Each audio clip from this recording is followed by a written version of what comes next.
Resto Geek. Et maintenant, bienvenue dans votre émission Livres et JDR. Mangeons, donjons, bouquinons. Petit dossier cette fois où j'en fera plusieurs du coup. Où on va Heureusement qu'on l'a lagué du coup. Différents genres littéraires et on a bien fait de les laguer. À la base, on va parler de tout l'imaginaire. On va se réduire à la fantaisie. On était là demain matin. Fantaisie. Ah bah oui, on passe à la nuit aussi. Oui, donc on va se limiter à la fantaisie pour ce soir et on discutera du reste après parce que voilà, il y a déjà beaucoup à dire sur la fantaisie. Hein. C'est ça. Même si on va vous introduire un peu la petite différence entre fantaisie, fantastique et autres, on va quand même détailler que la fantaisie derrière. Peut-être qu'on peut vous montrer une petite vision globale pour commencer de tout ce qu'on a un peu dans la fantaisie. Je sais pas comment la gérer. Régie, fais de la magie. Mets un truc de ouf. La régie nous fait j'arrive. Je sens la régie paniquer, je vois son taux de BPM qui augmente.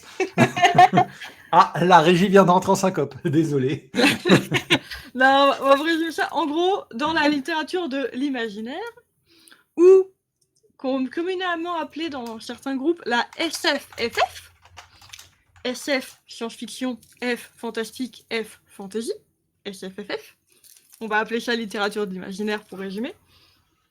On retrouve trois grands thèmes, la science-fiction, du coup, la fantasy, le fantastique, et là, on va faire un focus fantasy. La fantasy qui regroupe plein de petits sous-genres à l'intérieur qu'on va vous détailler plus tard.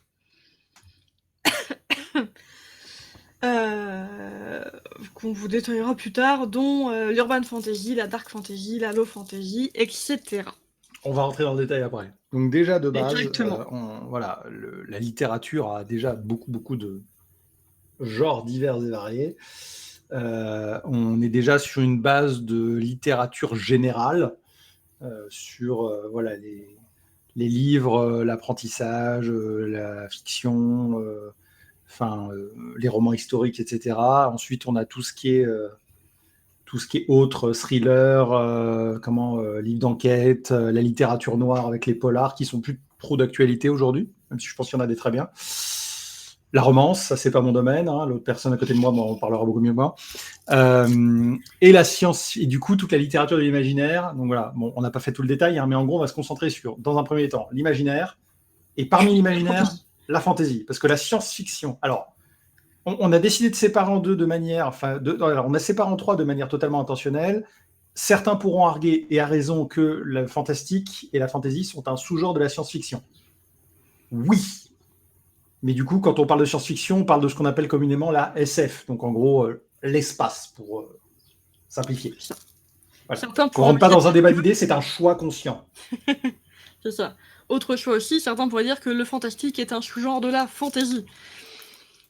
Mais voilà. Oui, et oui, pourquoi pas. Oui. Mais pourquoi pas. Moi, c'était mon avis. Comme ça. Voilà, c'était mon avis. Voilà. Mais voilà. Pour ceux qui sont un peu perdus, rapidement pour vous dire un peu ces trois genres de l'imaginaire, à quoi ça correspond, nous avons la SF, du coup, science-fiction, où on est vraiment dans une fiction avec de la science, de l'espace, dans le terme vraiment basique du basique. Ça prend notre monde et on est dans un futur plus ou moins proche, avec des avancées scientifiques. Grosso modo, grosso merdo. Voilà, et ça peut être autant du space opéra, donc très loin dans l'espace, que des trucs un peu plus terre-à-terre qui sont vraiment chez nous sur notre planète et qui parlent d'écologie. C'est juste, on va être sur un terreau déjà assez réaliste, avec une extrapolation de ce que notre science va nous permettre de développer, ou ce que notre science va permettre de détruire. Hein. La dystopie et le post-apo sont des formes de science-fiction. C'est ça. Et vous connaissez sûrement des grands classiques de la SF, Fondation, le cycle de Fondation, le cycle des robots de Isaac Asimov, ou le guide du voyeur galactique H2G2 de Douglas Adams. Incroyable. Qui sont incroyables.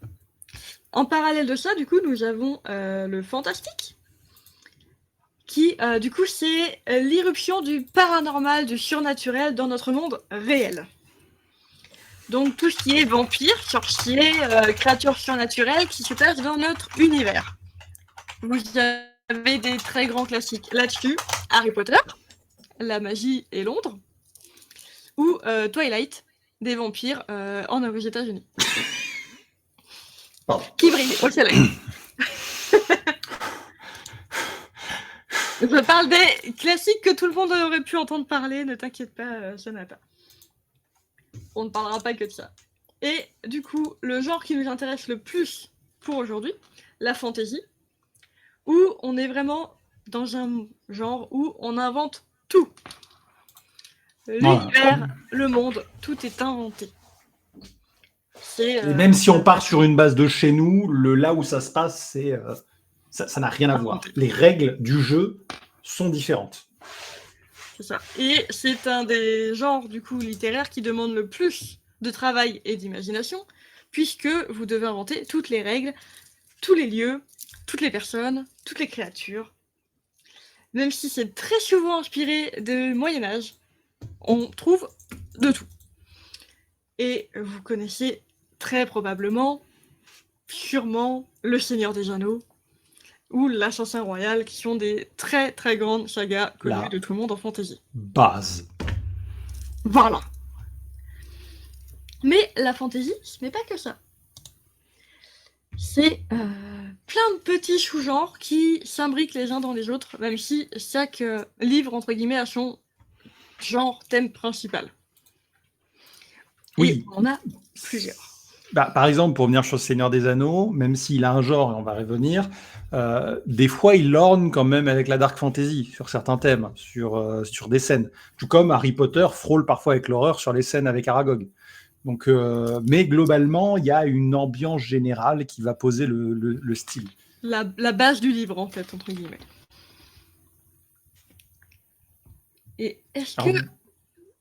Ouais. On a préparé, la régie, il faut rendre à César ce qu'elle parle de César. La régie a préparé un petit jeu. Le but, la régie va placer un livre que vous connaissez ou pas, et si vous ne connaissez pas, c'est pas grave, on va essayer de vous décrire un peu le bouquin. Donc on a fait en sorte de prendre des bouquins que globalement, soit moi, soit Nighties a lu. Il faut que vous deviniez à quel genre ça va partir. C'est ça. Et avant de commencer à deviner, même si Thibaut, vous avez déjà mis le premier livre, les genres existants, sans vous expliquer ce qu'est chacun, nous en avons noté une petite dizaine, avec la high fantasy, la low fantasy, la romantasy, l'urban fantasy, l'heroic fantasy, la fantasy épique, la dark fantasy, la grimdark, le cozy fantasy, la science fantasy et la terre morte. Vous les avez sur des petits post-it à côté du premier livre que Thibaut vous propose, qui est donc Le Seigneur des Anneaux, grand classique de la fantasy. Mais quel sous-genre de la fantasy c'est d'après vous parmi une toute petite liste? Et la régie peut jouer, bien oui. sûr. La régie peut jouer. Et j'ai l'impression que Calcifier va essayer de jouer. Elle essaie de se reconnecter pour jouer. Voilà. Mais la régie, un souci technique. Des indices au chat, peut-être. Sinon. Ah oui, mais la régie a la réponse. Bah oui, non. Non, elle peut donner des indices, peut-être. Et peut-être que pour vous aider à deviner, on peut aussi vous donner les synopsis de nos livres. Du coup, le Seigneur des Anneaux. Les synopsis très mauvais. Alors, le Seigneur des Anneaux, c'est l'histoire d'un hobbit qui se voit se refourguer un anneau pour aller très très loin et le détruire. Et du coup, il va marcher, aller dans un tunnel, marcher, etc. Rencontrer une créature bizarre. Rencontrer un petit déjeuner, un deuxième petit déjeuner, un déjeuner, un deuxième déjeuner, un goûter, un deuxième goûter et 3 dîners. Ensuite, ils vont rencontrer un balrog et ils vont marcher. Alors, entre plusieurs, vas-y. C'est le moment. Surtout que le Seigneur des Anneaux aura un genre principal, mais est lié à plein d'autres genres, comme on a pu le dire tout à l'heure. Voilà. Le truc, c'est qu'il ne faut pas se fier, par exemple, à une scène spécifiquement, il faut se fier à l'ambiance du livre. Qu'est-ce qu'il essaie de véhiculer comme message? Qu'est-ce qu'il essaie de véhiculer comme univers aussi? Au pire, si tu hésites, dis-nous les 2-3 avec lesquels tu hésites.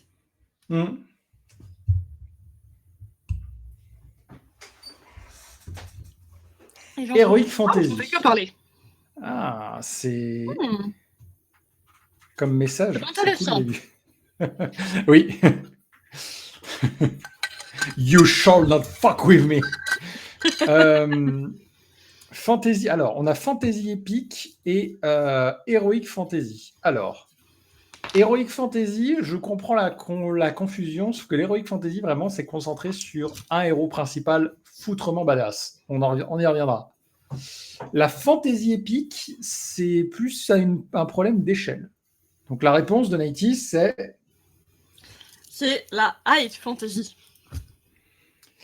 parce qu'on est dans un univers d'inspiration médiévale, clairement, mais du coup complètement imaginaire, avec une faune, Oui, alors si tu l'as pas lu, c'est pas très grave, parce que le film retransmet globalement bien, les films retransmettent globalement bien l'image. Même si je peux comprendre parfois qu'on lorgne du côté de l'epic fantasy quand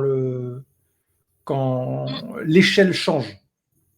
Ou même de l'heroic fantasy, puisqu'au final, on a quand même une équipe qui va faire le truc, et pas un héros badass. Mais ça joue un peu. Mais là, du coup, c'est surtout, je pense qu'on est un peu dans le côté monomythe du héros, avec un héros principal qui doit terrasser une terrifiante menace, là sous la forme de Sauron. Dans son univers vraiment très... Il y a des centaures, il y a des elfes, il y a des nains, etc. Voilà, on est sur un univers vraiment totalement imaginaire, sur lequel on peut même pas se dire c'était plus ou moins nous à une époque médiévale. Et du coup, pour vous décrire vraiment la high fantasy, du coup, qui est très bien représentée par le Seigneur des Anneaux, on est dans un monde complexe, souvent d'inspiration médiévale, du coup, mais complètement imaginaire. Rien de réel à l'intérieur, rien de notre monde. Tout est extrêmement détaillé. La flore, la faune, l'histoire, la culture, même un langage. Un bouquin où il a flore, oh là là là là là. Et un langage propre, Tolkien ayant inventé son langage pour le Seigneur des Anneaux. Et tout son univers autour. Donc, on est vraiment dans ce thème-là, avec un voyage autour d'un héros qui doit écarter la menace ici Sauron, comme tu disais, des aventures épiques. Donc, on est là sur de la high fantasy. Même si on peut penser clairement les deux genres que vous avez donnés étaient un peu liés aussi quand même à l'intérieur.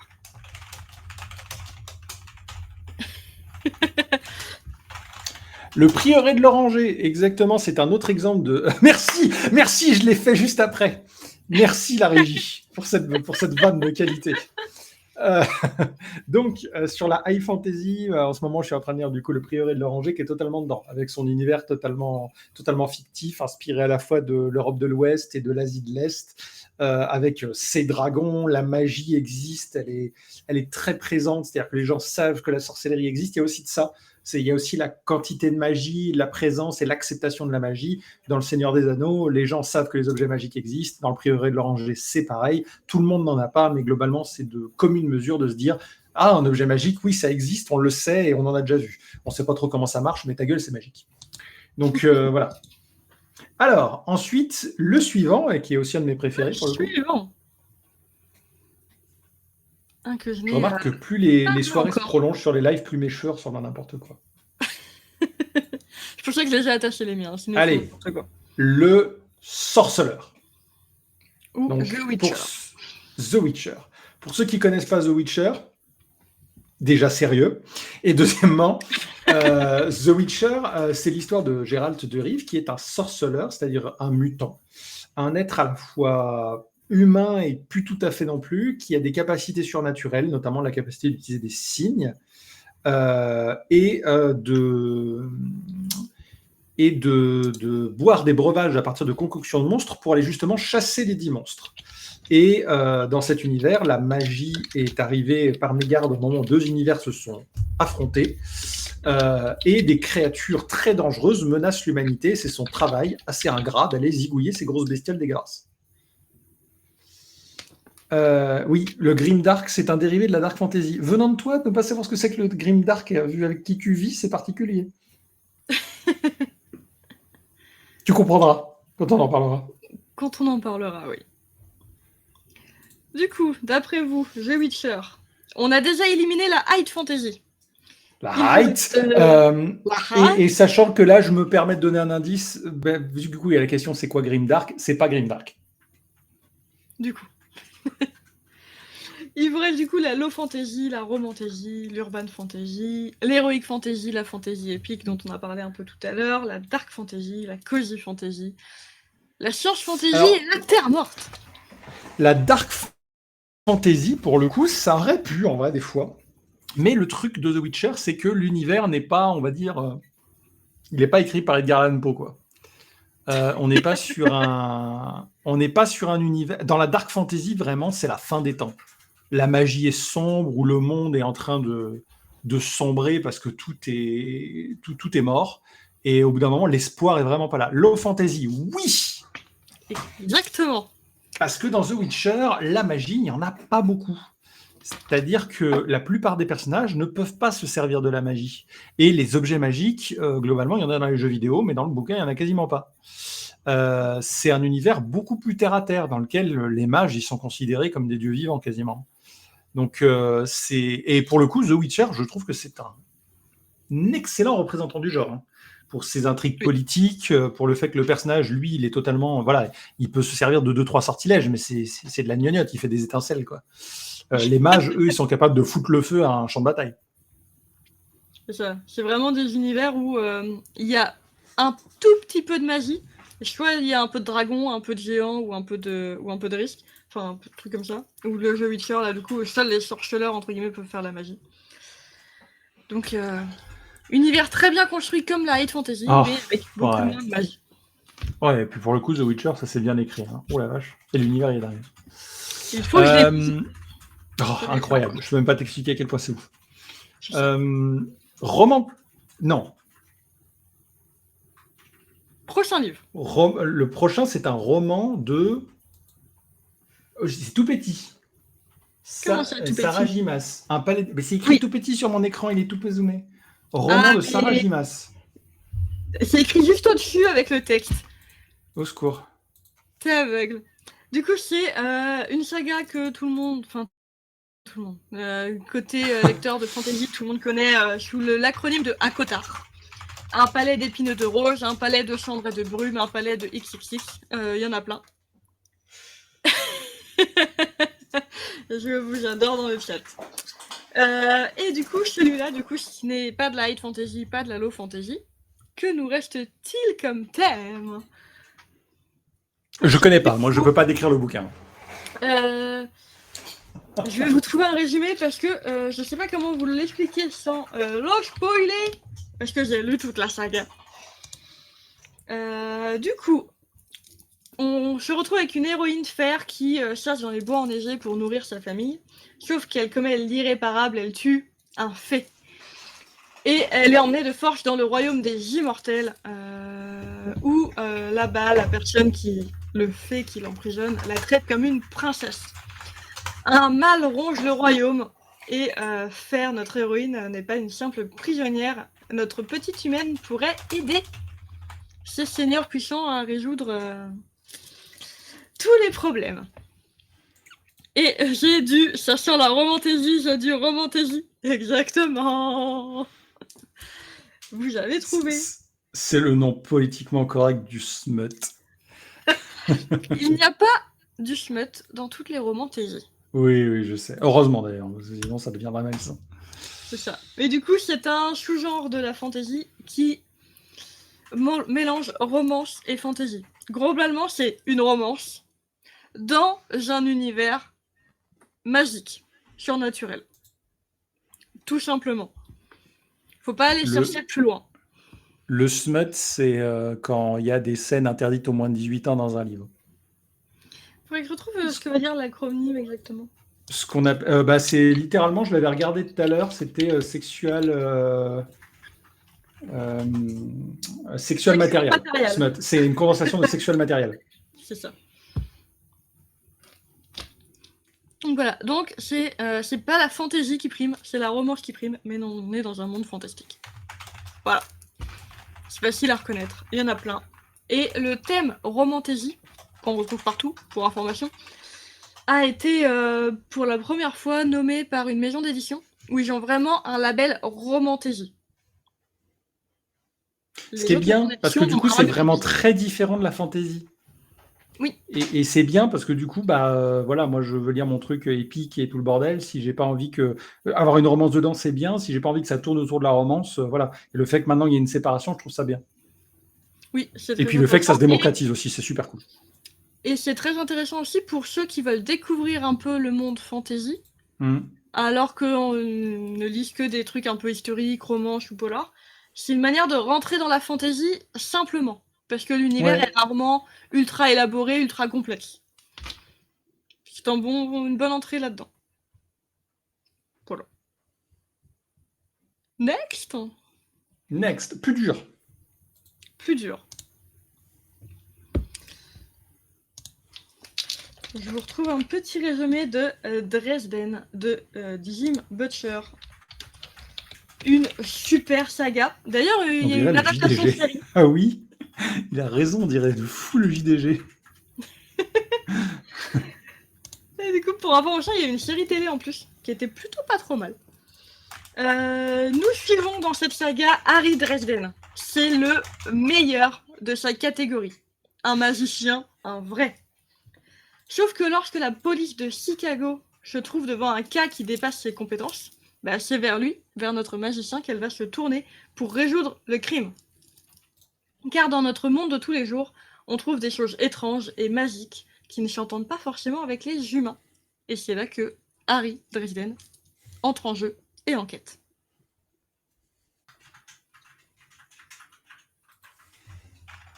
Vu les thèmes qui nous restent, d'après vous, on est sur quoi?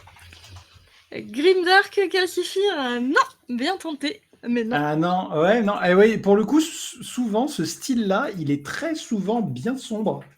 Et Oui, il cohabite un petit peu avec le polar, avec le film noir, parfois. Enfin, le film noir, quand je dis film noir, les livres noirs aussi, du coup. Toute cette ça, ambiance-là, c'est très ça peut souvent dans être, cette sous-catégorie-là. c'est ça. Ça peut être un peu dark, mais Ouais, bravo Scream Enigma, ouais, voilà, vous avez trouvé, on exactement. est sur l'urban fantasy. L'urban fantasy étant tout simplement de la fantasy dans notre monde réel.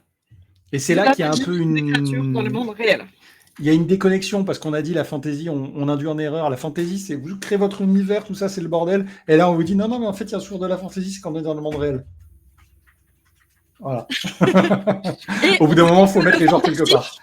que le fantastique, c'est dans le monde réel. Du coup, Voilà. je me souviens que Par le contre, l'urban fantastique et l'urban fantasy, fantasy sont un peu pareils. voilà, l'urban fantasy, souvent, on met vraiment des. C'est notre monde réel, mais la magie, elle est là un max.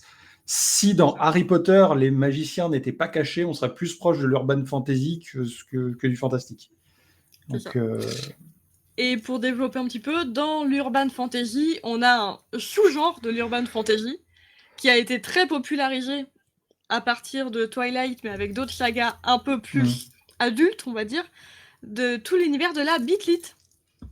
Tous les romans c'est pas une insulte. Hein. urban fantasy de vampires qui font partie de cet univers et qui ont une petite sous-catégorie à part.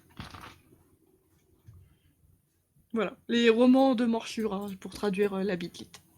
Voilà. Oui, pas autre chose. Et donc, notamment, par exemple, si je devais vous citer un urban fantasy dans le domaine du jeu de rôle, ce serait Vampire la Mascarade, puisque les vampires sont absolument partout. Que du coup, on est dans de la fantasy totale, ils sont magiciens, ils ont des sortilèges, etc. Et du coup, par contre, on est complètement aux États-Unis, en genre entre 1920 et aujourd'hui. Ce qu'on va faire. Non, justement, Calcifer, je l'ai faite à l'oral, cette blague. Je t'ai pas parlé l'écrire sur le papier. Putain. Il y a plein de trucs connus là-dedans. Tout ce qui était. Il y a même eu une série télé, True Vampire? Non, un truc comme ça. La communauté du Sud, mais ça portait un autre nom. Mais la Beatlit, je crois qu'elle est vraiment tournée un peu romance vampire. Hein. C'est du Allez, vampire les romantisé. vampires et smut, clairement. Ouais, d'accord. True Blood, Trop bien. très connu de là-dedans. Qui est génial. Voilà. Elle tourne les pages parce que ça colle, typo. C'est ça, c'est une anima True Blood, je cherchais le nom. Voilà, on l'a trouvé en même temps. Très très connu de ce genre-là. Avec ses petites mains. Ok, next. Ah, celui-là, il est bien. Sur un très bien. J'ai adoré ce bouquin. La trilogie du Magicien Noir. Et il y a une autre trilogie derrière aussi. Oui. qui tourne autour En du vrai, Christ. j'aurais bien voulu vous en mettre un, mais vu ce qu'on a dit au début, heureusement qu'on l'a pas mis parce que vous auriez eu la réponse tout de suite. Si vous trouvez pas, je vous donne le nom du bouquin et là vous devinerez tout de suite par rapport à ce qu'on a dit. Au niveau de la guilde des magiciens, je sais plus si t'as un petit résumé en tête. Sinon, je m'en retrouve un. Dans le premier, on suit un mage de... C'est mage de guerre, si je ne dis pas de bêtises. Oui.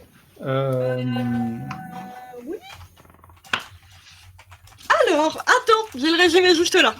Ah, merci. Non, mais juste là. Ah, mais t'as le même en plus. J'ai le même que toi? Non, j'ai le même que Ah Fanny non, Magic. oui, non, j'ai confondu, c'est la préquelle, la guilde des magiciens. Ah non, en fait, je me suis même carrément trompé de série de bouquins, donc j'ai pas du tout. Vas-y. T'as pas du tout? Non, bah du coup, faudra que je lise apparemment, ça va bien. Faudrait que tu dises. Du coup, on suit une jeune fille qui est plus puissante que tous les élèves de magie. En fait, chaque année, les magiciens se réunissent pour nettoyer la ville d'indésirables. Ils sont protégés par un bouclier magique, évidemment, je suis en crainte, ils font leur petit taf de magicien surprotégé. Sauf que, il y a une jeune fille, un peu vagabond, qui leur balance une pierre de colère, puisque cette journée-là est horrible. Sauf que la pierre traverse le bouclier magique de nos magiciens. Et du coup, elle va se retrouver dans la guilde à être formée au niveau de la magie. Et elle va suivre une quête initiatique, apprendre la magie et potentiellement sauver toute sa guilde.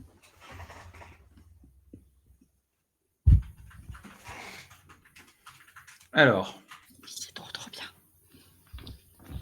Ah putain, la régie a donné un gros indice là. Tu le sens qu'esquisse mon gros indice? Tu le sens grossir mon gros indice? Le L est toute seule et du coup, oui, Calcifir, c'est de l'héroïque. Oui. L'autre exemple, c'était Conan le barbare. Où là, du coup, on exemple, avait... c'était l'assassin royal. Certes. On en a plein. Du coup, où on se concentre vraiment sur un héros. Un héros guerrier ou magicien qui doit faire ses preuves, suivre une quête initiatique et on suit son destin et son histoire. C'est ça, c'est un personnage vraiment héroïque qui a un archétype de la réussite avec souvent fort physiquement, fort intellectuellement. Soit il a des pouvoirs, soit il est pecté d'objets magiques. Enfin, c'est un personnage. Le personnage principal est central dans l'aventure et là où il passe, tout le monde trépasse. Donc globalement, on est vraiment sur un truc très. On est certain que c'est qu'à la fin d'un bouquin que notre personnage principal risque de crever. Hein. Donc, et du coup, ce qui est important avec la guilde des magiciens, c'est que c'est une héroïne. Pour une fois. Oui. Bah, du coup, ça, c'est ce qui me rend le truc intéressant. Parce que, voilà, Heroic Fantasy avec une héroïne, je dis oui. Parce que bon, mon barbare de 200 kg huilé, c'est pas vraiment une jeune femme, quoi. C'est pas faux, c'est pas faux. Thème suivant. Alors, honnêtement, c'est un peu facile, là. Enfin, c'est... Le nom est traître. Très connu. Le Trône de Fer. Game of Thrones. Alors, quel genre? Il nous reste fantasy épique, grimdark, dark fantasy, cozy fantasy, terre morte et de la science fantasy. Ton cozy fantasy voulait tout dire, hein. Ça n'en fait pas partie. Bah, c'est très cosy le Trône de Fer. Je veux dire, non, moi j'adore me mettre là mon petit chocolat chaud, mon petit Tyrion Lannister, mon petit gars qui se fait couper la bite, dans le plus grand des calmes, avec un petit thé et des petits gâteaux, tranquille. Parfait. Cozy, non, on est d'accord. Du coup, plutôt épique, dark. Je revois la scène avec la saucisse. Science fantasy. Ah, on ne parle pas.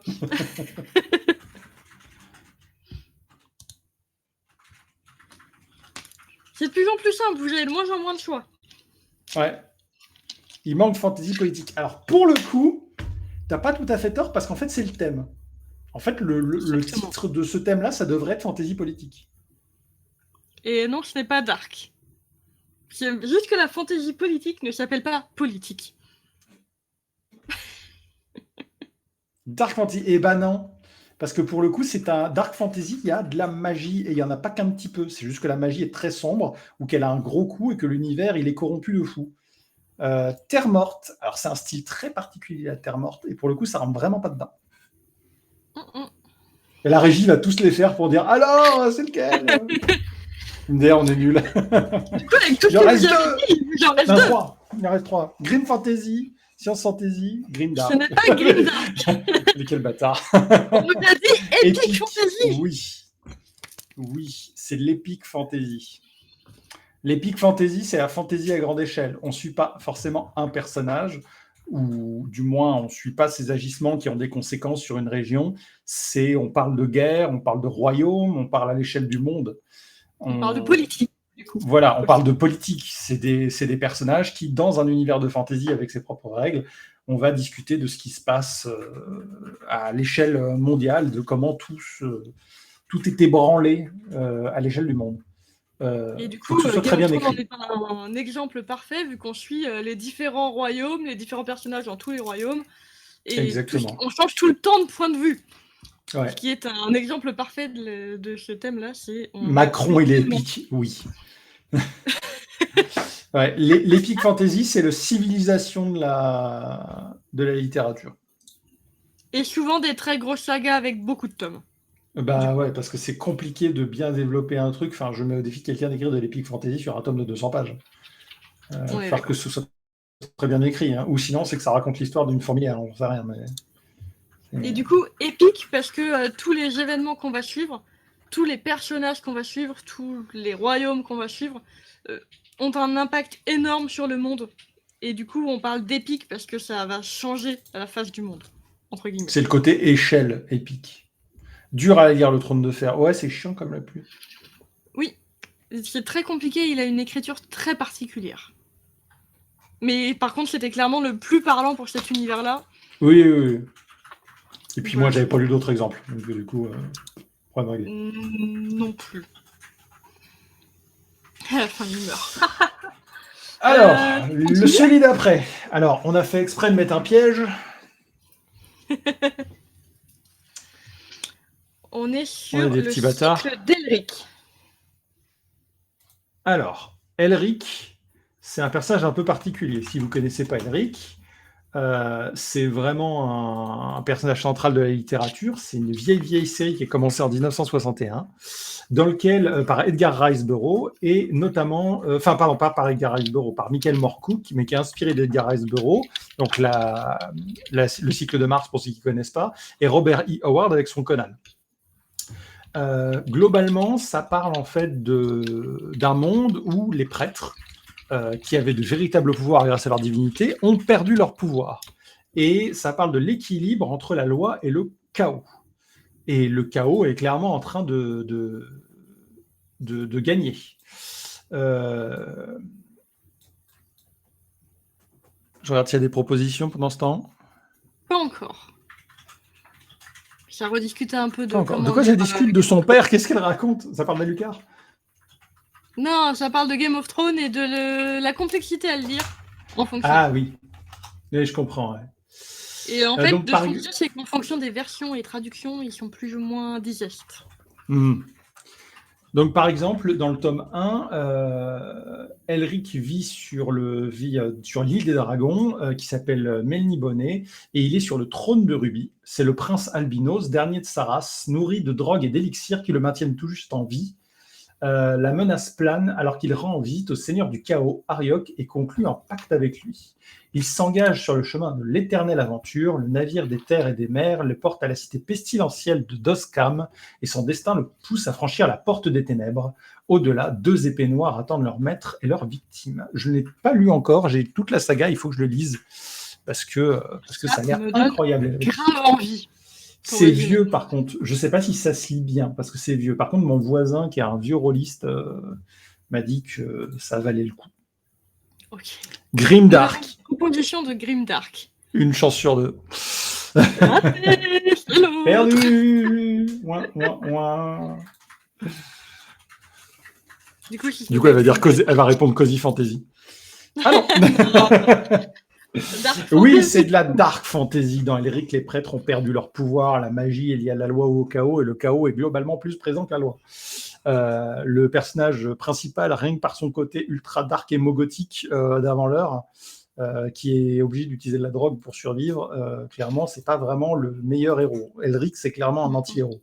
Et pas un petit. Hein. C'est un énorme bâtard. Hein. Donc, bon, ils l'ont fait en BD.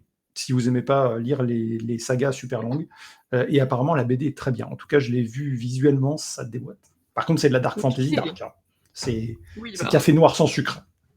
De toute façon, la dark fantasy, c'est violence, horreur, atmosphère oppressante. Exactement. Et parmi les livres aussi que j'ai et que j'ai pas encore lu, Les Annales de la Compagnie Noire, donc ça c'est dans l'édition intégrale qui regroupe les 4 premiers tomes, c'est une saga horrible, je crois qu'il y a 16 tomes, et là ils ont fait une réédition avec 4 tomes à chaque fois, tellement il y en a trop, et donc c'est un peu le même genre, dans un univers au bord de l'effondrement, ne reste que des compagnies qui font la guerre, et on suit les pérégrinations de la Compagnie Noire, qui est une compagnie de mercenaires qui se vendent juste pour répandre la mort, et voilà, donc c'est pas super joyeux.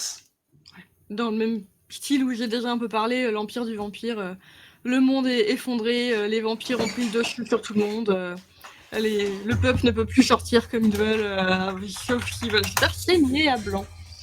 Et c'est des vrais vampires qui font peur. Voilà. Je préfère le rappeler. Next,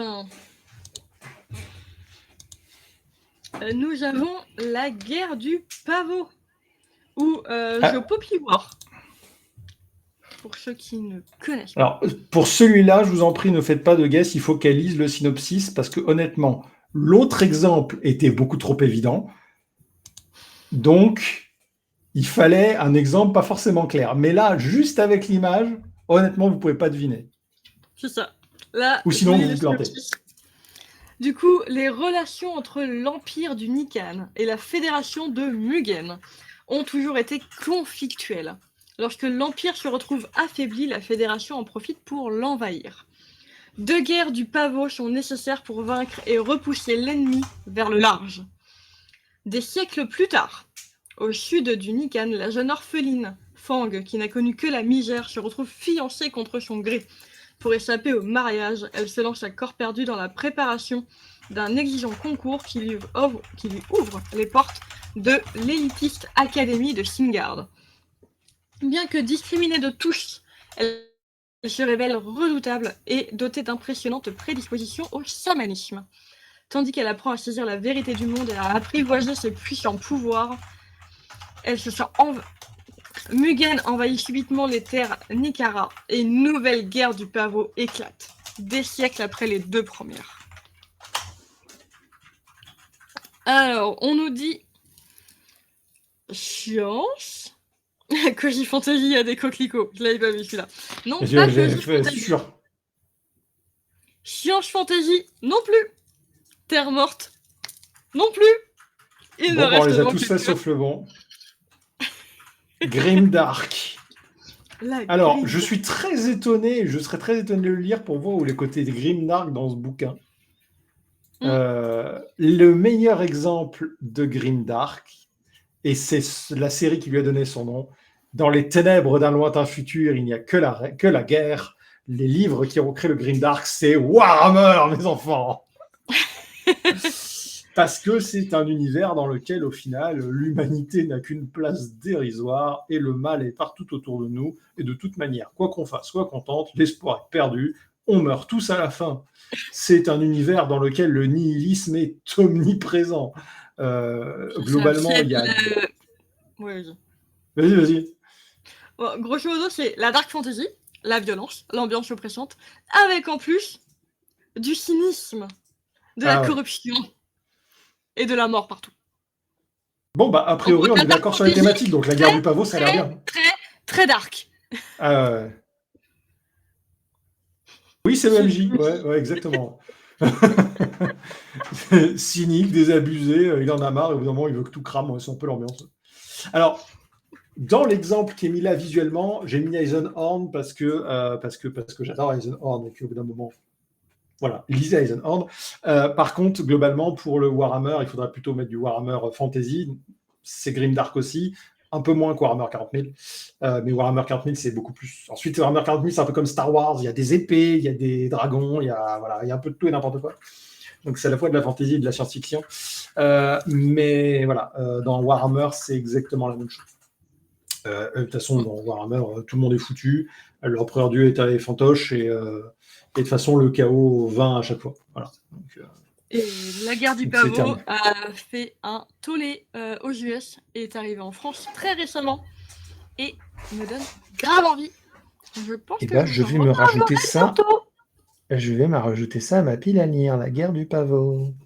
Moi, c'est déjà dans la wishlist depuis un moment. Trop de Je suis trucs à trop- lire, au secours. J'ai tout Elric, je crois qu'il y a un truc genre 18 bouquins. Attention, là ça commence à être dur. Avec 3 jours qui restent, Là, ça va être compliqué. ça a Le une prochain belle gueule de s'appelle- père morte, ça. Les gens délatés de Travis Baldry. D'après vous, Et Jusqu'à ça, il faut que je le l'image. lise, ça a l'air super cool. J'ai lu le synopsis, ça a l'air trop bien. c'est trop bien. Ça, c'est pareil, ça a l'air typiquement le truc. Ouais, exactement. Voilà. C'est Pour l'instant. exactement le genre de truc que je lirais entre 2 gros bouquins, ça. Oui, non. Attendez. Elle le cherche. Non, je cherche l'autre. Je l'ai perdu. Ah, il est là. Il était planqué. Ah, t'as la suite? En fait, Les gens délatés se passe à une certaine période et j'ai le préquel Voilà. de Les gens Sakai délatés. Sabludos. Sakai Sabludos. C'est une pépite de Cozy Fantasy. Et la Cozy Fantasy, du coup, c'est un sous-genre qui est très récent, popularisé dans les années 2020. Et grosso modo, c'est la vie quotidienne de nos persos dans un monde tout mignon, tout cosy, mais dans un univers magique, surnaturel. Et c'est trop bien à lire, c'est reposant de fou. J'adore. Ça a l'air bien, ça. Ça a l'air trop super bien. cool. Vous attendez pas à de l'action de fou, hein, mais c'est trop mignon. Alors, attention, le prochain qu'on a mis, il est exprès traître, parce que vu qu'il en reste 2, ce bouquin-là, il est un peu traître normalement. Hein. Vas-y, affiche-le, mais tu vas voir. Hein. Qu'est-ce que je vais te l'écrire? Quoi, 2? 3? Il en reste 3? Je me suis merdé? Ouais, il en reste 2. Il en reste 2. Il en reste 2. Oui, 2. Go. Comment je pars celui de à ta gauche? Oui. Ah, ou attends. Non, sinon il nous propose une idée, c'est de nous mettre les 2 bouquins et les 2 genres, et il faut trouver lequel est lequel. Vendu. Même si en vrai, t'aurais, voilà, là, enfin, il y en a un des 2, il est traître. Alors, bon exercice, du coup. Science fantasy ou terre morte? Alors, on va commencer par l'ordre du contrevent. Dans l'ordre du contrevent, et je vais commencer que par l'ordre du contrevent, et on va voir déjà ce qu'il se dit. Donc, dans l'ordre du contrevent, on suit une équipe de horde, qui s'appelle les Hordeux, parce qu'ils ont formé une horde, qui doivent remonter leur propre monde, un peu étrange, dans lequel, après à gauche, la Terre semble morte, dit Resto Geek. Bah oui, c'est ça le truc. Donc, leur monde est fait d'un vent qui vient du nord et qui traverse tout. Mais un vent violent, un vent puissant. Et du coup, toute la vie s'est créée autour de ce vent qui rend compliqué les cultures, rend les terres arides, rend la récupération de l'eau complexe. Et du coup, l'humanité s'est développée en déployant des technologies pour pouvoir survivre, des vaisseaux qui volent, des récupérateurs d'eau et fonctionnent beaucoup avec l'énergie du vent. Les hordeux, eux, décident de traverser. À droite, il y a des bouquins de science. Après, à gauche, la Terre semble morte. À droite, il y a des bouquins de science. Ouais, c'est vrai en plus. Et donc, la horde doit remonter pour trouver l'origine du vent. Et eux, ils font tout à l'ancienne. Ils y vont avec leurs papates, ils font une formation, ils mettent des cordes, et puis ils marchent comme des connards. Et ils traversent que des terres désolées, détruites par le vent, par les intempéries, et tout tourne autour du vent. Les créatures qui utilisent le vent, leur science fantasy à gauche, il a parlé de technologie. Et ben dans ce cas, on va expliquer le synopsis du livre Nouveau Soleil. Juste pour info, La Horde du Contrevent est un des bouquins ayant inspiré le magnifique jeu vidéo Clair-Obscur. Il faut que je lise ce bouquin. Il est très bien, vraiment. Il est dur à lire. Il est épuisant à lire. Épuisant. Alors, le premier tome... Voilà. Le livre du Nouveau Soleil, c'est une compilation. Le premier tome du livre du Nouveau Soleil, c'est Cloîtré depuis l'enfance entre les murs austères de la tour Matachine, l'apprenti bourreau Sévérien ignore tout des ruelles bruissantes de Nessus et au-delà des merveilles et dangers de la planète Teur. Jusqu'au jour où il est témoin d'une scène mystérieuse dans la nécropole, sa rencontre avec la châtelaine Thècle, qui attend sa mise à la question, finit de sceller son destin. Sa vie prend alors un tournant inattendu dans la brillante carrière qui lui était promise, débouche finalement sur un voyage plein de surprises. Alors je ne peux pas dire la suite parce que du coup il parle du genre justement. Donc on suit un bourreau dans une terre désolée sur un monde en souffrance qui est globalement régi par la... Comment ça s'appelle le clergé plus que par la science. Du coup, quel suffire à deviner, hein, technologie à gauche, terre dégelée à droite. Et le sachant que dans le monde du cycle du nouveau soleil, son nom se porte bien vu que le soleil est en train de mourir. Et Je non, coupe le live. le live, la régie. C'est mort. On a bientôt fini. Attends. Ah, salut toi. De retour. Ah, New, tu mords? Regardez ça. Mais non, restez, on n'a pas fini. Là. Salut toi. Miaou. Voilà. C'est pour augmenter votre niveau d'attention. C'est ça. Et du coup, on a bien les hordes du contrevent qui sont de la science-fantasy. Du coup, mélange de science-fiction, fantasy, technologie, univers futuriste. Globalement, on va être sur un monde où, par exemple, vous allez avoir des bateaux volants, mais les bateaux volants, ils peuvent être tout à fait dirigés par un truc magique. En gros, la science va se mélanger à la magie. Alors, c'est pas vraiment le cas dans l'Horde de Contrevent, même si certains des événements qui se passent sont clairement de la sorcellerie. Il y a un côté très mystique dans l'Horde du Contrevent qui arrive à peu près à la moitié du bouquin et qui ensuite nous suit jusqu'à la fin. Donc honnêtement, c'est un bon représentant de la science-fantasy, hein, plus que de la science-fiction. Voilà, je faire des petits trucs en fond. Ouais, je vois ça. Et la Terre morte, c'est un sous-genre de littérature, Dying Hearts en anglais, qui du coup est aussi lié à un livre du même nom, dans lequel on suit des aventures de personnages, ou un monde du moins, qui est en train de mourir, mais pour le coup, c'est pas nécessairement la faute de l'homme.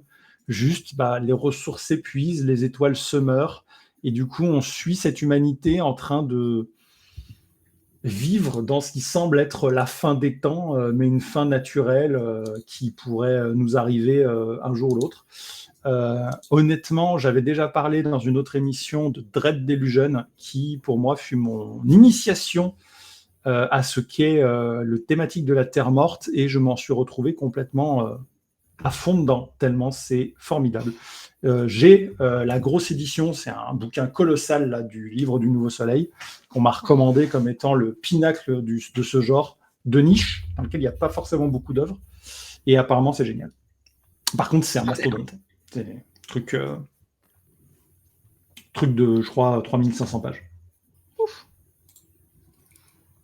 Bon, du coup, on vous a fait le tour de tous les sous-genres de la fantasy, on va dire, même si certains sont liés entre eux. Il peut y avoir des sous-genres, comme on parlait de la bitlit pour l'urban fantasy, etc. Clairement, la fantasy a un spectre très large qui peut plaire à tout le monde au final. On pourrait se dire on n'aime pas la fantasy, mais en fait, la fantasy, il y a tellement de choix possibles qu'on pourrait aimer au final un des genres particulièrement et pas les autres. C'est parti chercher la brique. Ok, c'est une brique, un pavé, tout ce qu'on veut. Tellement qu'il fait résonner ton micro. Il fait pas 3500 pages, hein. Je suis un peu marseillais, mais le bouquin est grand, il fait 1430 pages. C'est une belle brique. C'est pas une grosse police, hein. Ouf. Ok. Par contre, honnêtement, c'est une édition absolument somptueuse. On aime. Voilà. Et je crois qu'il y a, c'est ça, il y a une grosse dizaine de bouquins là-dedans. Ok. Et du coup, notre super régie nous affiche un petit résumé de tous les genres avec les petits livres qui vont derrière, à l'écran. Profitez-en. Et avant de finir, petite question du coup, quelle partie de la fantasy, quel genre de la fantasy vous plaît le plus, vous tenterait le plus de découvrir dans le chat? De mon côté, j'ai une grande préférence pour la dark fantasy, l'urban fantasy et Petit péché mignon, la romantasy, que j'aime beaucoup. Même si j'aime beaucoup. Et Petit péché mignon restant la cozy fantasy, c'est trop bien. Voilà. Mais j'aime vraiment tous les genres de la fantasy, donc au final, il passe des trucs derrière toi. Je vois que Tipo a envie de découvrir la cozy fantasy et qu'il aime la high fantasy. J'avoue que il aime la heights fantasy. J'avoue que j'aimerais bien découvrir la cozy fantasy, ça a l'air rigolo. Ensuite, moi, mon truc à moi, c'est j'aime bien la low fantasy. J'aime beaucoup l'univers de The Witcher. Et quand les univers sont bien décrits. Donc, théoriquement, la high fantasy, mais au final, à part le Seigneur des Anneaux, je suis pas très fan de trucs comme ça. La science fantasy, ça peut être très très cool. Et pour le coup, bon, j'aime l'obscurité, j'aime les ténèbres. Je suis Batman. Voilà, donc moi j'aime la dark fantasy, la low fantasy et tout ce qui est tout le grim dark. Alors ça, il n'y a pas de problème. J'ai un problème avec mon nihilisme sous-jacent. Je pense que j'ai été trop MJ pour avoir encore de l'espoir dans l'humanité. Je vois tout à fait. Et le mélange des genres, de toute façon, fait aimer et découvrir certains genres. Et dernière petite question avant de se quitter. Votre wishlist ou pile à lire a augmenté de combien de livres ce soir? La mienne a fait un +6. La mienne a fait +8, je crois. Parce que là, j'en ai pris 2. Non, +6. 4 financements, là. Et les 2 derniers bouquins qu'on a parlé pendant l'échange. Ouais. Au secours. Sans compter ceux que tu vas me passer. Voilà, donc peut-être plus encore au final. Oui, bah si je compte ceux que tu vas me passer aussi, je pense qu'on est à 10. Et dans la préparation de l'émission, les mettre en luminaire. Voilà, il doit compter celui-là. C'est vrai que j'avais déjà repéré au Festival du Livre et que j'ai hésité à acheter il y a plus de 6 mois. Et ouais, Screaming Enigma, des fois, en vrai, ça dépend aussi de l'histoire, qui va nous porter plus vers un genre qu'un autre. Et nous donner envie de découvrir. Ouais, je suis d'accord avec Screaming Enigma. J'ai tendance en ce moment à tenter des trucs, à prendre un bouquin parce que son synopsis est intéressant et change un peu. J'ai des périodes, des fois. Par contre, quand je fais ça, j'ai tendance à prendre un petit livre et pas commencer un type de bouquin avec une histoire sur 4 tomes, quoi. Parce que sinon, je vais me pendre si t'aimes pas au final. Moi qui déteste ne pas finir mes histoires. C'est vrai que des one-shots ou au pire des duologies, c'est très très bien pour tenter un genre que tu n'as jamais lu. Ça peut donner envie. Et on est à +1 côté Screaming Enigma hors financement. Et Calcifier qui nous dit qu'elle va aller tout chercher à la médiathèque, ce qui est une très bonne option, et ton budget, ton banquier en sera ravi. Ouais, on a une bonne médiathèque, j'avoue. Et toi, qu'est-ce qui t'intéresse? Oh bah la cozy fantasy. Il n'y a pas d'histoire de poisson. Oh oui, la cozy. Oh non, elle fait des conneries. Oui, mais regarde, un petit cozy fantasy, un petit chocolat chaud, un plaid et un chat qui ronronne à côté. Exactement, c'est la cozy fantasy son truc. Le JDR4, le dit Tipo. Parfait. Bah oui, le JDR4, parfait. Ce sera le MJ. Tu seras MJ, mon bébé? Non, j'attends. C'est le familier. Bon. Ouais, c'est mon familier. On va vous quitter là-dessus. Exactement. On vous souhaite à tous de très bonnes lectures, de très bonnes découvertes, de bien remplir votre pile à lire. Ouais. Et puis, on se dit dans 3 mois pour parler dans 3 mois, ouais. Pour avoir d'autres piles à livres et d'avoir encore plus de trucs qu'on n'aura pas le temps de lire.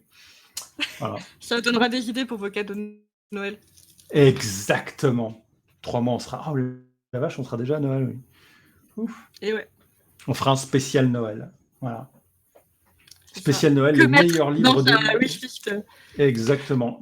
Spécial Noël, les meilleurs grimdark que vous pouvez lire. Les choses les plus sombres et les plus terrifiantes que vous pouvez avoir.